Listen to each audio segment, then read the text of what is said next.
beginning of the conversation starts with, do you want to keep butterflies or not? And nobody says no to that question. I think everyone pretty much recognizes that, the planet is in trouble with all the fires out west and the floods, and we've even had tornadoes here in the Northeast. But what people are not really realizing is how that's impacting wildlife and insect life.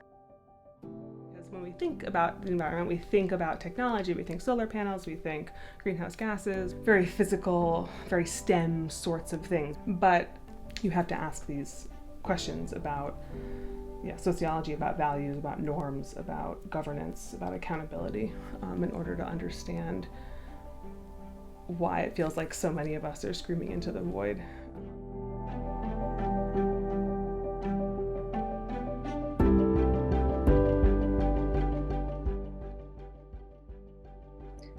We need pollinators, one, because they pollinate our food sources, and that's really important. But in terms of ecology, because they're at the bottom of the food chain. And if we don't have insects, we don't have birds, and we don't have foxes, and so on up the food chain. If you want to make an environmental impact, the first thing you should do is limit your lawn and stop leaf blowing.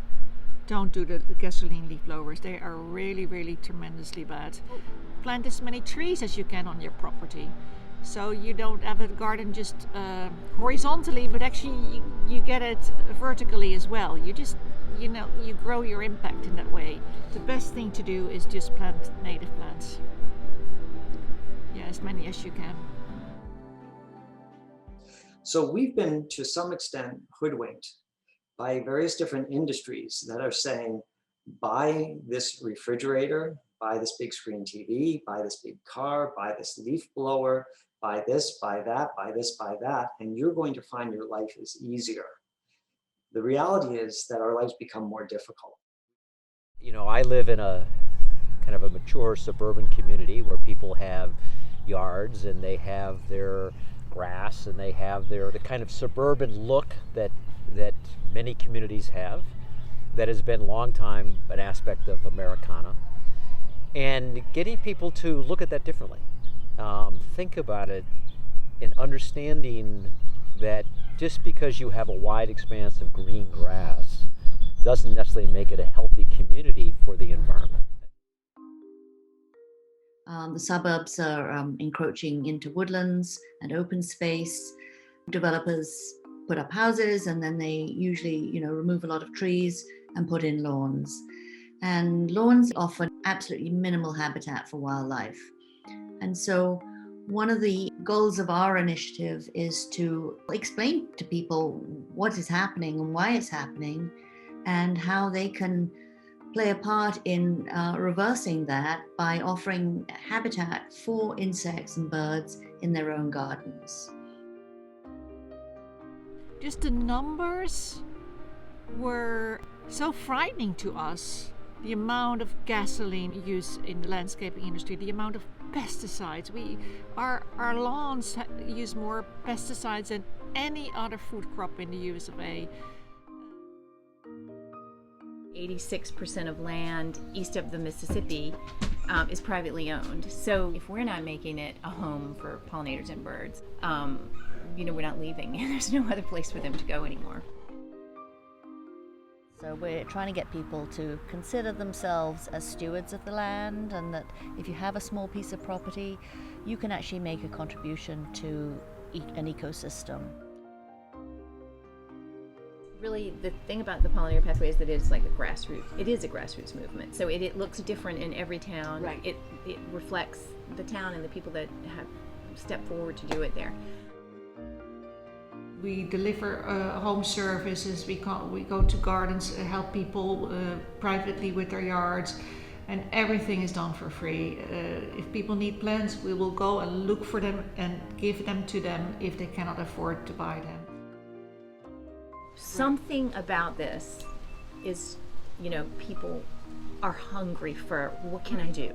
People are connecting with nature, though. They're sitting in their yards and saying, I used to have more, fireflies. What's up with that?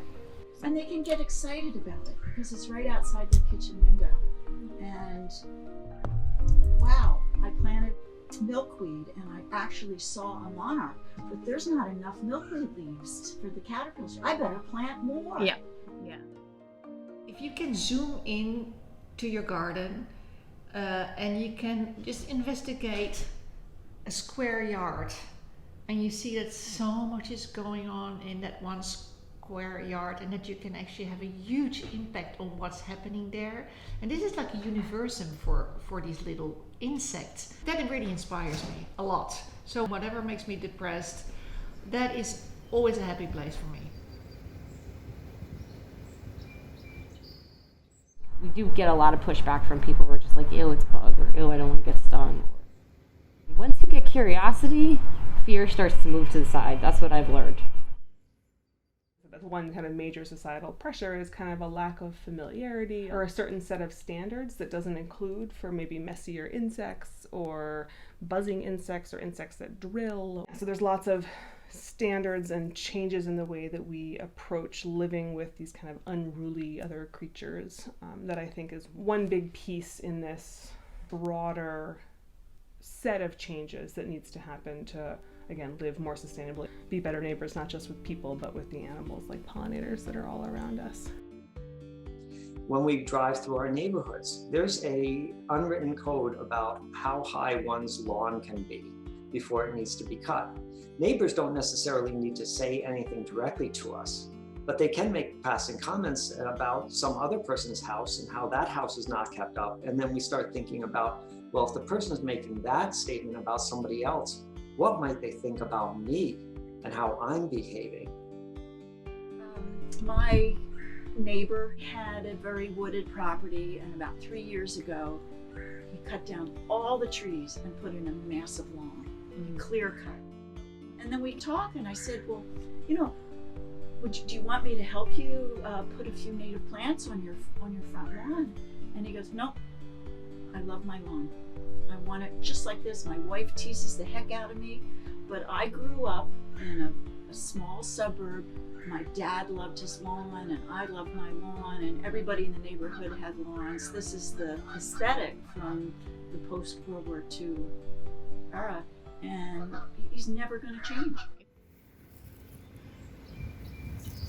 It's really hard to see the norms that we subscribe to, I think, that we individually, personally, by definition, we think it's normal.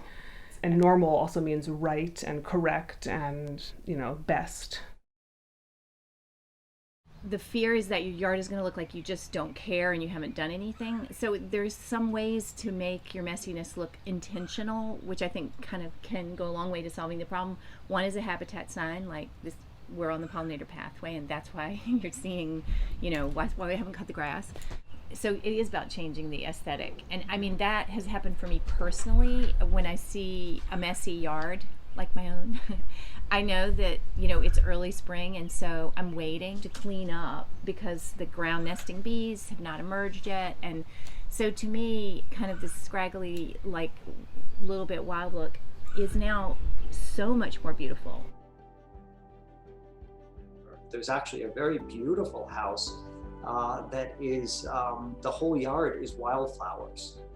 And I've been watching that house for years, and I've seen other houses start to emulate that.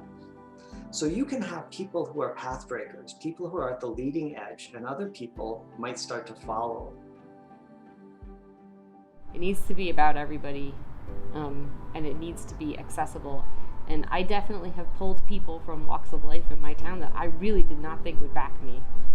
And they came out and they held that butterfly, and their lives changed.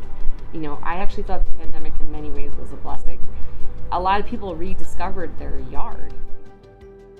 What we try to do is not just making it us telling people things. We really hope that people are going to help each other and also, share plans with each other. Talk about this issue over their fences, with their neighbors, with their town boards, with the class teacher, so that it's just something that's gonna start living among all of us. The guy next door, if he changes and he changes the guy next to him and he changes the guy down the block, all of a sudden there's a difference. So we are the hope. I mean, Yeah. it's us.